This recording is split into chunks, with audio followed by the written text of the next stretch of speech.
sorry I don't have any, bribes by way of refreshments. I was counting on that. But since it's Lent, it would be a bit much. But, here's some handouts, by the way. Thank you. Thank you. Thank you.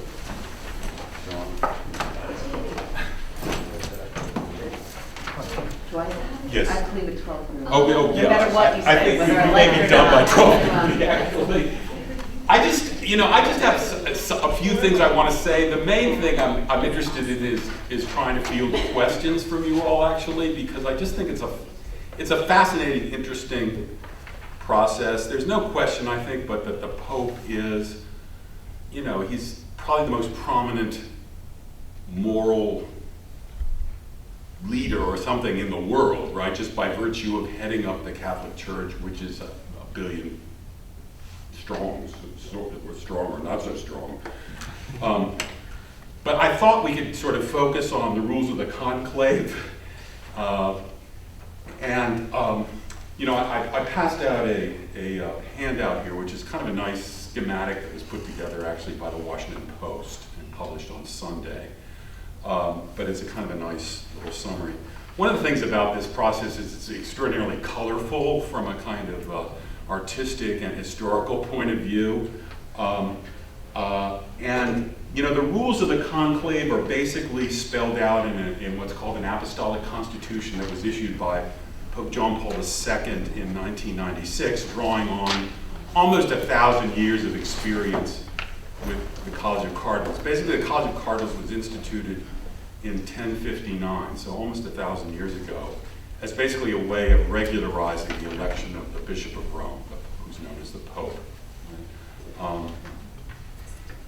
So the basic rules are contained in this. They have been amended twice by Pope Benedict the 16th,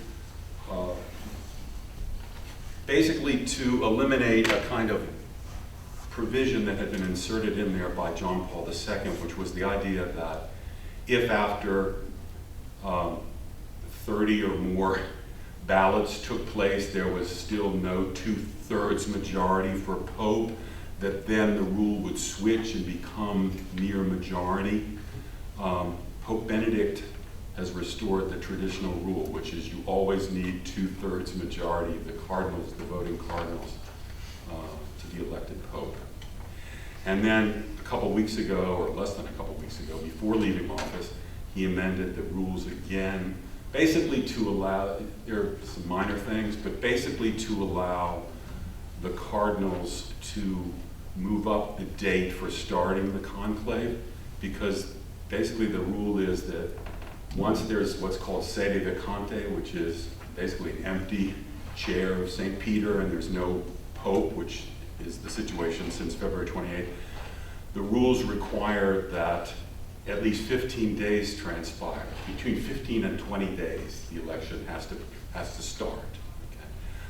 So provision was made in these new amendments to allow the cardinals who are meeting now daily in Rome to move up the date, but only if all the voting cardinals are present.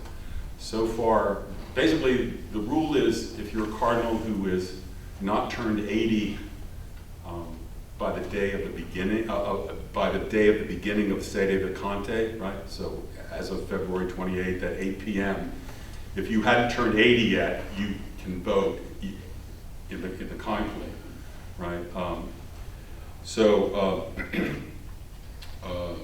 And it turns out there are 115, or actually 117 cardinals that meet this requirement.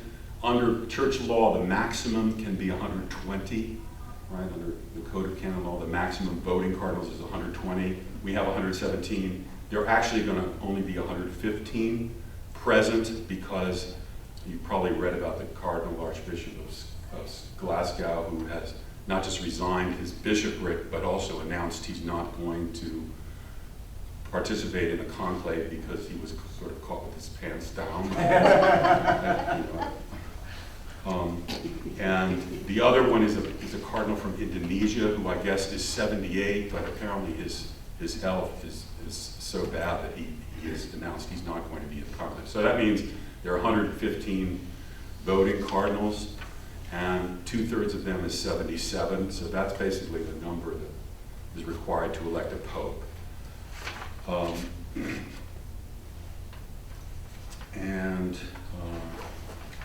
Let's see, I thought I'd just mention a couple of incidents in papal history that I think are kind of interesting about the conclave. They're both about 100 years old. One dates back to 1903 when Pope Pius X, who was later canonized St. Pius X, was elected pope. There was a very dramatic incident that took place in that conclave when the Cardinal Archbishop of Krakow essentially announced that he had a veto or blackball from Franz Joseph I, the Austro-Hungarian emperor. And the cardinal who was presiding the conclave basically said, I'm not going to receive that. You know, that's an outside interference. But it was sufficient to essentially knock out the leading candidate for pope, who was Cardinal Rampolla, who had been Secretary of State under the preceding Pope, Leo XIII. So as a result of that kind of blackball, Pius X was elected. Pius X was devastated by his election. That is, he was overcome with fear, trembling, dread. He was crying for days thereafter. People saw him. He was literally destroyed. There are letters that he wrote in that period that are tear-stained. You know, so anyway, and one of the first things he did as Pope was basically to make it clear in church law that any kind of outside veto was totally disallowed, and anybody who tried to exercise such a veto would be automatically excommunicated. Who was that again? Who was that who did that? Who sent the veto? It was the Cardinal Archbishop of Krakow, who was basically speaking on behalf of the Austro-Hungarian Emperor, Franz Joseph I. Okay. Not for, right, okay, I get it. Okay. I mean, one of the things about the Austro-Hungarian Empire was it was a sort of officially Catholic, you know, royalty or whatever. Okay. So that's one interesting incident, I think, in conclave history. The other one that I want to mention briefly occurred in the next conclave in 1914, when Pius X died. And his Cardinal Secretary of State was a very sort of powerful churchman named Cardinal Mary del Val. And basically, when he was in the conclave and told that it looked like Giacomo della Chiesa was elected, he basically said that would be a catastrophe, right? That was his reaction. And of course it was Giacomo della Chiesa, and supposedly Cardinal Mary del Val insisted on a recount, right? And raised the specter that Giacomo della Chiesa had voted for himself, which was a definite no-no, right? But anyway, they sort of sifted through the votes and figured out that he had not voted for himself and that he had the 2/3 necessary. So he was accepted as Pope, elected as Pope, accepted it, and then after the Pope is elected, the cardinals all come up individually, basically to, you know, pledge obedience or whatever to the Pope. And when Cardinal Mary del Val came up to see the Pope, you know, to kind of reverence the new Pope, the Pope said in Latin, he quoted from a psalm, Psalm 118, which is the stone which the builders rejected has become this cornerstone, right?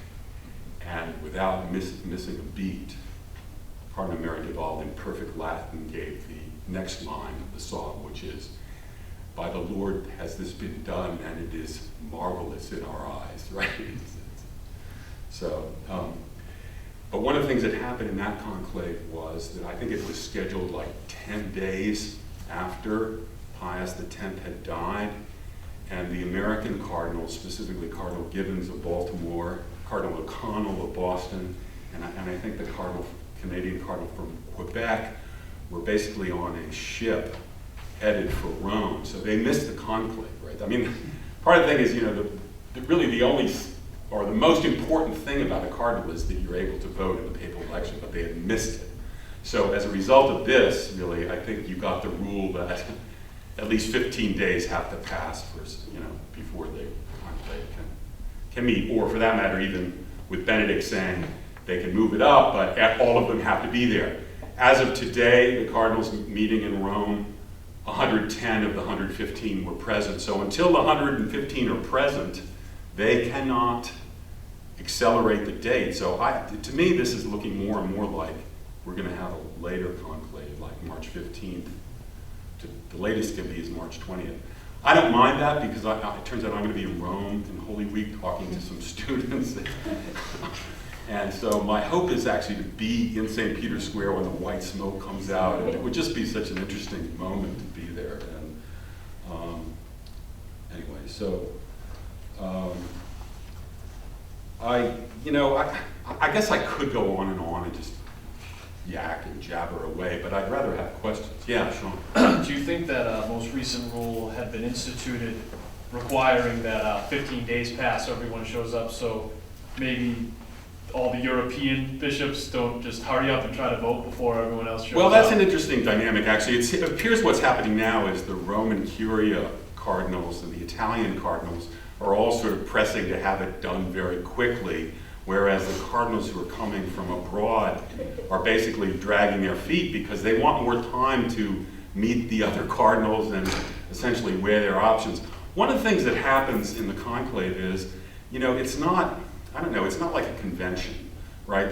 That is, it's more like a liturgy in some ways than, it's fairly boring and dull in some certain sense. Basically, once the conclave meets, they have 2 votes in the morning and 2 votes in the afternoon, right?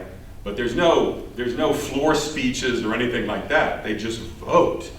And one of the things about having it in the Sistine Chapel, John Paul II said that the location should continue to be the Sistine Chapel, quote, where everything is conducive to an awareness of the presence of God, in whose sight each person will one day be judged, right? Because, of course, in addition to Michelangelo's ceiling frescoes, the later work that dominates the whole scene is Michelangelo's Last Judgment, right? So the idea is that the cardinals are doing this under the judgment of God, right? And the other thing that's kind of interesting is what they have to say when they cast each vote. They say, I call as my witness Christ the Lord, who will be my judge, that my vote is given to the one who before God I think should be elected. Right? So every time they vote, they have to publicly say, I'm voting for the person I think should be elected. And, with sort of God as my judge, right? And there's an interesting paragraph in the Apostolic Constitution where John Paul II basically explains his view of the spirit in which cardinals should vote. He says, with the same insistence shown by my predecessors, I earnestly exhort the cardinal electors not to allow themselves to be guided in choosing the Pope by friendship or aversion, or to be influenced by favor or personal relationships toward anyone, or to be constrained by the interference of persons in authority, or by pressure groups, by the suggestions of the mass media, or by force, fear, or the pursuit of popularity, rather having before their eyes solely the glory of God and the good of the church, and having prayed for divine assistance, they shall give their vote to the person even outside the College of Cardinals, who in their judgment is most suited to govern the universal church in a fruitful and beneficial way. Of course, one of the striking things there is this business about even outside the College of Cardinals. The fact is that basically any male Catholic could be elected Pope. And if he is not a bishop when he's elected, basically the norms require that he be ordained a bishop before he's publicly revealed as Pope, right? So, yeah. Has that ever happened? Yes, it has happened. It happened. I mean, one notable instance when it happened was actually the previous Pope who resigned, who was Celestine V, who in the late 13th century, was basically a kind of hermit monk. And the conclave had lasted for, I believe, a couple of years, because they had a real problem with sailing on campus. So they said, there's this holy guy living, in the mountains. We think, he'd be a good candidate. They agreed. They summoned him. He accepted. And he was Pope for not quite a year when he realized that this job was totally above his pay grade, and he resigned, and for which Dante put him in hell, right? Although the church canonized him shortly thereafterwards, right? So, yes? So I have two questions. One is about this, it's kind of a Voting Rights Act question. Yeah. Like 61 European cardinals, Right. 14 North America. So that question is kind of like about population, and could it, is that, how is that decided, and could it ever change? And then, and who's watching that, if anybody? And then the second one might be outside the topic of this, but I'm really interested in retirement and infallibility, and whether you can retire from being infallible. Yes. Yeah. And he's gonna write, Mhm. right? So I think that just maybe, so those are my two questions. Yeah, well, on the first thing, I don't think, the church is not a democracy, right? I mean, I think that's kind of obvious, right? And that is, the mandate comes from, in Catholic belief, the mandate comes from Christ, right? It's like, you are Peter, and on this rock I will build my church, and the gates of hell will not prevail against it. And, sort of the 12 apostles and their successors are the bishops. And so it basically, I think we start with this understanding it's not a representative democracy, right? So I don't think it's an issue that the cardinals go there with, cast a vote with the idea that they're representing, a particular constituency, the way that's normal in a representative democracy, right? So, but you're right to point out that, the European cardinals are, 61 or whatever, so it's pretty much slightly more than half of the cardinals, voting cardinals, are from European. I think there's, starting really with Pius XII, I think the popes have made a very deliberate move to try to internationalize the College of Cardinals, right? To appoint more and more Africans and Asians and, Americans for that matter, including Latin Americans. And I think that trend is, is going to continue. There's no question about it. Part of the thing is this historical thing that traditionally cardinals were associated with churches in Rome. Originally, they were local clergy in Rome. So even now, when a person is appointed cardinal, though he might be Archbishop of New York, he has a titular church in Rome that he's assigned to, right? So there's still some kind of Roman even physical Roman connection. So I think it's understandable that there'd be this European bias, if you will, but I think that's changing, and I think it will change more and more, really. But it wouldn't surprise me at all to get a third world pope, really, this time, an African or Latin American. In some ways, I don't really have a favorite, but I think that, to the extent I do, I think it would be that. On the question of infallibility, the church's understanding of infallibility is quite limited, right? That the Pope has to be acting as supreme teacher of the church in declaring something irreformably true. And really, you can count on one hand the instances of papal infallibility that have been exercised. So there's no question but that papal infallibility doesn't continue when the Pope leaves office, right? I mean, furthermore, even when he was Pope, Joseph Ratzinger wrote books where he said he's not writing them as Pope, right? So his 3 volumes of Joseph Nazareth, which I think is a magnificent work, actually, I recommend it, but he's written it as a private theologian and with the idea that, people could disagree with him. They don't, it's like he's not speaking as the supreme teacher of the church, on matters of faith and morals or whatever. So I guess I think that's an easy question about the infallibility, and I'm not at all confident that this Pope is going to write public documents, maybe public kind of books. Or he said that his last, that Jesus of Nazareth, the 3rd volume that just was published a few months ago, was his last book. So yeah. So I have a question that I was saving just for you, and that is, so the cardinals go and vote, and maybe you don't know this, what are they using when they're voting personally? Are they using their personal relationship with God, with Christ, to make an understanding of their best, they're deciding who they think is going to be Pope.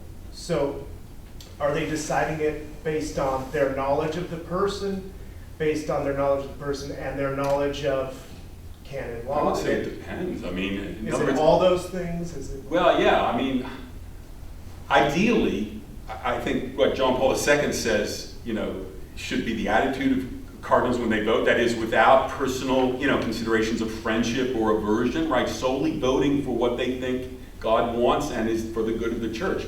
I think that's what it should be. Now, has that always been the case? Does every cardinal do it that way? I think it's clear if you look at, and if you know anything about church history, no, right? That is, there have been, even in the rules, there's this very interesting section on simony, right? Simony is basically sacred bribery, right? The point of the rules is that anybody who basically exchanges money, right, for votes in the conclave, right, is automatically excommunicated. But, and I think this is equally fascinating, that the presence of simony in papal election does not invalidate the election. Okay? And think about it, because it would be, or for that matter, in general, it's the case that even excommunicated cardinals have the vote, right? Which is an interesting point. They still can vote, according to the rules, they have the right and duty of voting. I've sort of changed my mind on Cardinal Mahoney. There's this sort of controversy now about the former Archbishop of Los Angeles who,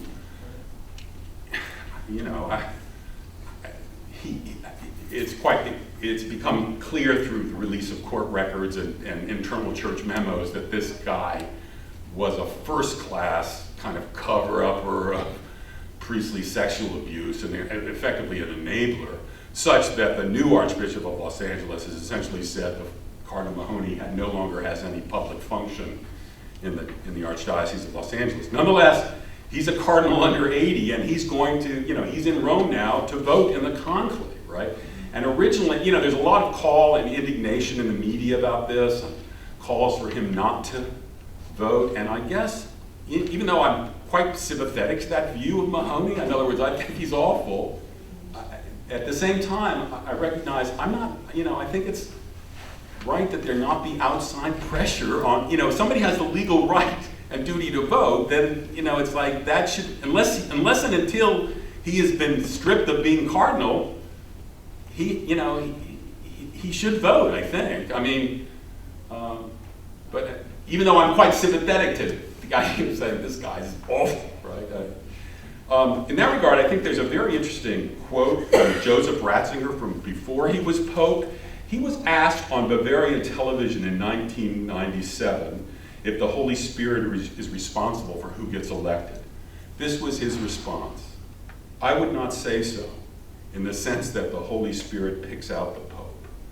I would say that the Spirit does not exactly take control of the affair, but rather, like a good educator, as it were, leaves us much space, much freedom, without entirely abandoning us. Thus, the Spirit's role should be understood in a much more elastic sense, not that he dictates the candidate for whom one must vote. Probably the only assurance he offers is that the thing cannot be totally ruined." And then he said, "There are too many contrary instances of popes the Holy Spirit obviously would not have picked." I feel very fortunate because, as long as I've lived, starting with Pius XII, every pope we had, in my view, is either a saint or well on the road to sainthood, right? These have been exemplary people. I know there are controversies about Pius XII, but in any case, that hasn't always been the case, right? In the Renaissance period, when Luther came to make his Holy Year pilgrimage to Rome in 1500, he was scandalized by what was going on in the Roman Curia, right? And rightly so, because there were orgies in the Vatican, virtually continually orgies in the Vatican, right? And the person who was Pope was Alexander VI, the Borgia Pope, who had a number of very prominent illegitimate children, like his daughter Lucrezia Borgia, or his sons Cesare and Rodrigo Borgia, one of whom Machiavelli dedicated The Prince to, right? The other of whom was killed by his brother, right? So, I mean, I guess what I'm saying, and it's pretty clear he had bought the election, right? He was elected pope through bribery, right? Through simony. So, and Savonarola, who was a famous Dominican friar in Florence, was railing against him, and Savonarola ends up, and very kind of holy preacher, ends up getting excommunicated and burned at the stake under Alexander VI. Anyway, so, yeah. How's the name for the Pope chosen? He basically chooses it right after he's asked in Latin if he accepts the canonical election as Pope, and he's assuming he says yes. Then he's asked, what name do you want? And he chooses a name. It's interesting, the name Peter has never been chosen. There are a lot of fairly obvious names that have never been chosen, like Joseph, right? On the other hand, names like Pius or are pretty, or Benedict for that matter, or Gregory, fairly common papal names, but I'm kind of hoping for a wild card in the papal name. Yeah. So I heard somebody say on TV that the new pope needs to be the Holy Spirit with an MBA. Do you have thoughts about, one might imagine that picking the holiest man in the room might not lead to choosing the best administrator? Well, I think that's right. I mean, I think there is this tension between kind of holiness and kind of management skills. I guess if I had to choose, I would definitely prefer the holy over the management. I mean, I view the current Cardinal Archbishop of Boston, whom I know pretty well, Cardinal Sean O'Malley, who's been mentioned as a possible pope. I think he's probably the leading American candidate, although it's very much of a long shot. I view him as actually a very holy, humble, great preacher, good guy, but I think he's over his head in Boston even, and I just think he'd get eaten alive by the Roman Curia. I mean, the whole Italian scene is really something. I mean, it's amusing, it's entertaining and amusing, but I'm saying it's also somewhat horrifying. And I think Benedict was somewhat defeated by it, even though he's extraordinarily intelligent and, I think saintly person, right? But I think in the end it got away, that the administration got away from it. Even John Paul II was not a great administrator. So anyway, other questions? How Yeah. much of this retirement process is actually governed by canon law? The canon law only contemplates that the Pope has the ability to resign, and the only thing canon law requires is that he do it with full freedom and he make it public. It doesn't have to be accepted by anybody, right? So one of the things I thought was kind of interesting about the way Pope Benedict did this is he said this would come into effect 2.5 weeks later on February 28th at 8 p.m. Rome time. In effect, that left a window open. He could have at any time in that period said, I'm staying as Pope, and that would, he would still be Pope because it was in the future, right? But now that if tomorrow he were to come out and say, I really miss all the power and the trappings and stuff, and I want, I'm Pope. I think it's quite clear he's no longer Pope, right? That he can't. It's too late for him to do that now under church law. So it has happened very infrequently in church history. Yeah. Is his name also no longer Benedict? Well, there was some controversy about this on the canon law listserv that I belong to, but he made it clear that he can. Yeah, he's going to be called Pope Emeritus or Bishop of Rome Emeritus, and that he can still be referred to as Benedict. Yeah. You just mentioned that when he resigns, he sort of makes it public. Does the College of Cardinals have the right to say, we don't accept your resignation? No, see, that's the point. They don't have, the canon law specifically says the resignation does not have to be accepted by anyone. See, this is one of the interesting things about canon law, because the Pope has full supreme jurisdiction over the church, and you can never appeal from a decision of the Pope. In other words, it's like the saying is in Latin, Roma locuta est causa finita est, right? Rome has spoken, the case is over, right? And so you can never appeal from the Pope to anyone else. So the idea of him having to submit his resignation to somebody who could say, no, we don't accept it, that can't be in canon law. I mean, in some ways, there's a problem. I think there's a bit of a problem in canon law in the sense that there's a hole in canon law, which is what happens if the Pope becomes severely disabled, right? Let's say he's in a persistent vegetative state or something like that. Under canon law, he remains Pope until he's dead. Because once he's in persistent vegetative state, he can no longer freely resign the papacy, right? So there's it's a problem. And I think maybe this was one of the things behind Benedict's decision, right? It's like, if I'm going to resign, for the good of the church, I should do it while I still have my faculties, right? Because, I mean, he's the oldest Pope, 85 is the oldest a Pope has been in, I don't know, at least 100 years, probably longer than that. But people are living longer and longer, and, and that means more and more people, older people are senile, and, yeah. Do the cardinals know who voted for whom? It says that No. that it's recorded, so is there some? No, it's secret ballot, and they collect the ballots. The ballots say they're just rectangular pieces of paper. There's a representation on your thing. Eligo and summum pontifice. I choose for Pope, and then they write in the name, but the rules say they should do it in such a way that their handwriting can't be recognized, right? And further, the ballots are collected. They're counted to make sure nobody voted twice or whatever, right? Make sure the numbers line up, and they're basically they're stirred up, right?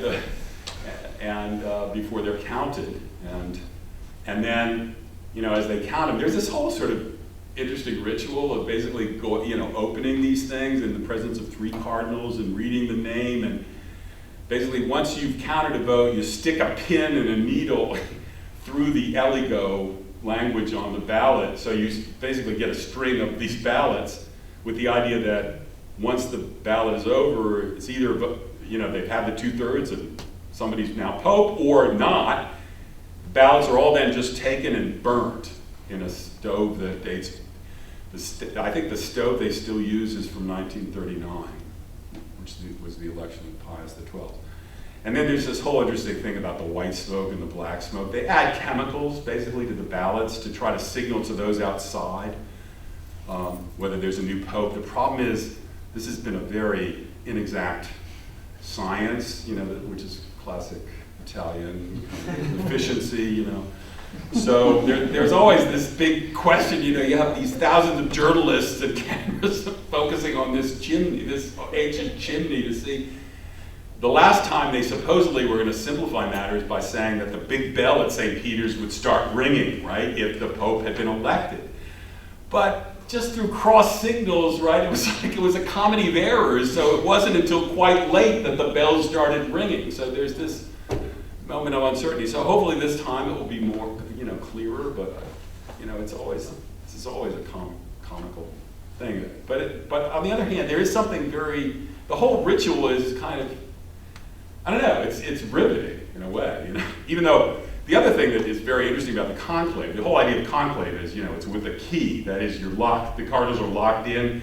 They're not supposed to obviously tweet or, send emails or anything like that. No communication with those outside the conclave. They're forbidden specifically by church law from reading any newspapers or media accounts of what's going on. So there really are, they now are staying not in the Apostolic Palace, which is where, the Pope lives and where the Sistine Chapel is, but on the other side of St. Peter's at a new sort of church hotel called the Casa Santa Marta, the House of St. Martha.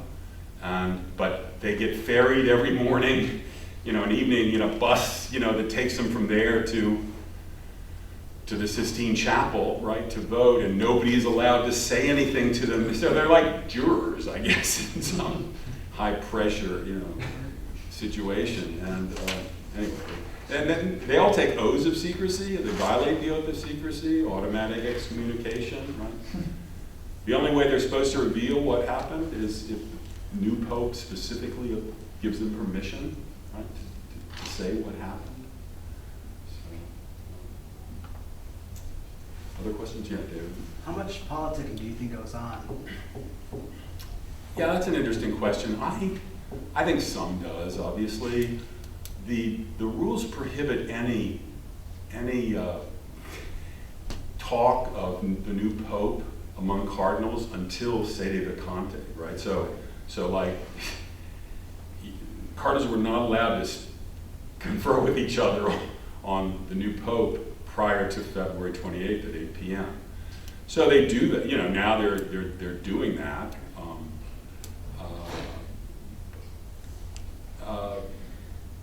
The other thing is that canon law specifically forbids any deals, right? Any pacts or agreements, right? So there's some talk now in the media about the cardinals agreeing that whoever the selected pope will agree to retire, right, at age 85 or something like this, right? Any kind of agreement like that, A, if you enter into such an agreement, excommunicated, and B, the new pope can just bat it aside. In other words, whatever the agreement was, right? So, and the interesting thing is, of course, church history is such, and it's really rich. Virtually anything that could happen has happened, right, in connection with papal elections. But bribery, whatever. I mean,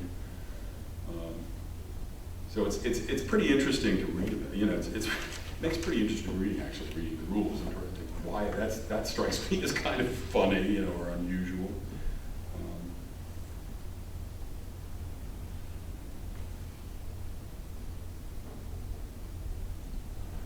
Other questions? Yes.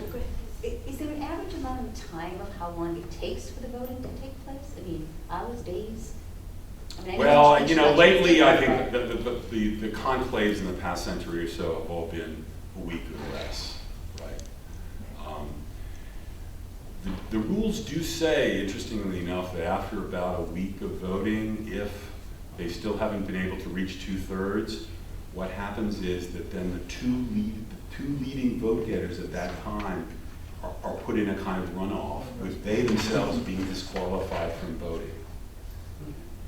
And what I don't understand is, I mean, what I think church law requires is that basically it be between those two, and they just keep voting until one of them gets 2/3. It's like sudden death or something. I don't know, But I'm a little bit troubled by that, because I just think it's like, what I mean, it seems to me that could be a formula for real deadlock, right? I mean, neither one of the two finalists would have enough to get the 2/3 necessary to be elected pope, right? So, my old canon law teacher in Rome was briefing the Vatican press corps,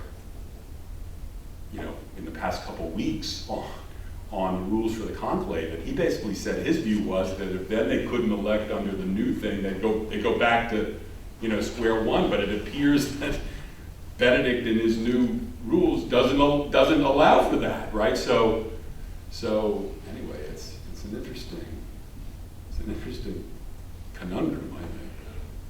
We'll see what happens, I guess. Yeah. Do you think, because of all the problems in the Catholic Church with the priests and whatnot, and all the media attention that has happened, do you think that that the cardinals might consider someone who is a little more progressive within the church, rather than say? Yeah, I suppose it depends on what you mean by progressive. You have to understand that basically all of the cardinals who were voting were appointed either by John Paul II or by Pope Benedict, right? So presumably, at least in broad lines, they are sympathetic with the people who appointed them. I mean, it's not necessarily the case, but it's likely the case. So I don't see any radical departure, from traditional church teaching under new pope. Some things can change. I mean, one of the things that always struck me is, even though current canon law requires that cardinals become bishops right, be ordained bishops. Nonetheless, there's a fairly long tradition of the Church of lay cardinals, right? That is, cardinals who are not even priests, let alone bishops. And furthermore, there's been the tradition of cardinals in pectore, that is secret, people who've been appointed cardinals, but it's a secret. And my point is, I don't see any reason why you couldn't have a woman cardinal, right? In the sense that a woman can be one of the electors for pope, right? I don't see any real problem with that under church theology and canon law, right? Although current law requires that they be a bishop, which would of course mean they have to be a priest, and that would mean they have to be a male, right? But I'm saying in principle, I don't see, that could change under a new pope, I think, pretty easily. Decide, well, we can have women cardinals, right? It's just they wouldn't be priests, but in principle, I don't think there's any reason why it couldn't happen. Yeah. Is this voting done in like Latin, or there are interpreters there because these people come from all over the world? Well, the ceremonies are all in Latin, and I think the idea is precisely because they come from all over the world, they don't favor one, linguistic group over another, but the idea is everybody should somehow, at least at some basic level, understand Latin, although that's less and less true. And in fact, since they don't give speeches during the conclave, all they have to do is write in a name on the ballot, right? I don't think that's a real issue, actually. By the way, I do have the Ordo Rituum Conclavis, and this is a pretty interesting thing. It sets out all the rules and all the ceremonies, right? From like one of the things that happens the day the conclave opens is they process from what's called the Pauline Chapel, which I actually got a tour of this past summer. It's a magnificent chapel that is next to the Sistine Chapel, but it's not part of the public tour, the Vatican museums, which the Sistine Chapel is. By the way, today they've closed, as of this afternoon, they've closed the Sistine Chapel now, because one of the things they do is basically get it ready for the conclave, and in Italy it takes a week or so to do things like that. But one of the things they have to do is sweep the place of any bugs or recording devices or cameras, hidden cameras, and all this kind of stuff. So that may not be responsive to the question with that. I've forgotten what it is. Anything else? Well, thank you very much. If you didn't get the handout, you're welcome to the handout.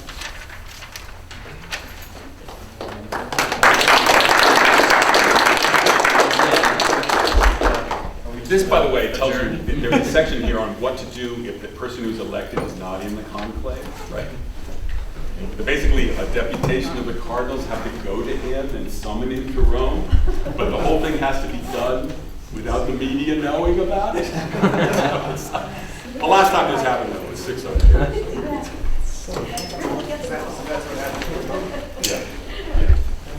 There wasn't the modern media.